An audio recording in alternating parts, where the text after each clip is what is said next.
Hello, welcome back to another Ask Jack segment for the Entourage community of 60,000 strong entrepreneurs around the world. This is my opportunity to answer your questions directly that you've hit up through Twitter using the hashtag AskJackD and also using my personal Twitter profile at Jack Delosa. Let's get into the first question for this week. Michael Viney says, hi Jack Delosa, what do you think are the top 3 things investors want to see in a pitch presentation? Michael, great question. 3 things they want to see. Firstly, they want to see you.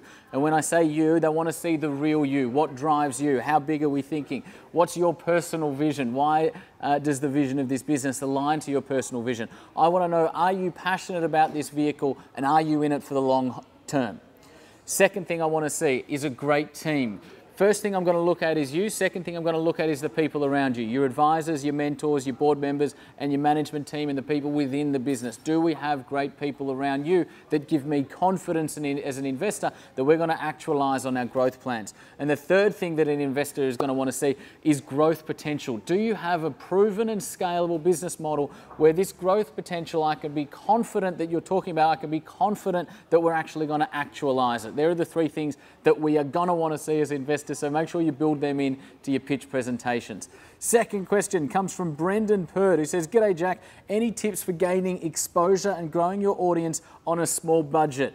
Brilliant question, Brandon. Reason because as early stage businesses, just about every early stage business has 0 budget. If they're lucky, they've got a small limited budget. What I'm going to talk to you about today in terms of gaining exposure and growing your audience are the 3 Ps. Please write them down, the 3 Ps. Number 1 is PR. Every business has a story. If you are an early stage business doing something innovative, you are the exception to the rule. The media love it when somebody or something is the exception to the rule. Tell your story through the media. Allow them to build your brand in a way which costs you nothing. The second P, partnerships. Partner with complementary organisations. Some businesses in your space or in similar spaces have probably spent decades and tens or not, if not hundreds of millions of dollars building customer bases of 10,000 people within your audience, or 100,000 people, or even millions of people within your audience. Partner with those organisations, incentivize them to market your products or service to their audience, and immediately you've gained a lot of leverage by going through a pre-existing audience. And then the third P is publishing. We are living in a content economy. Business at a fundamental level is about exchanging value.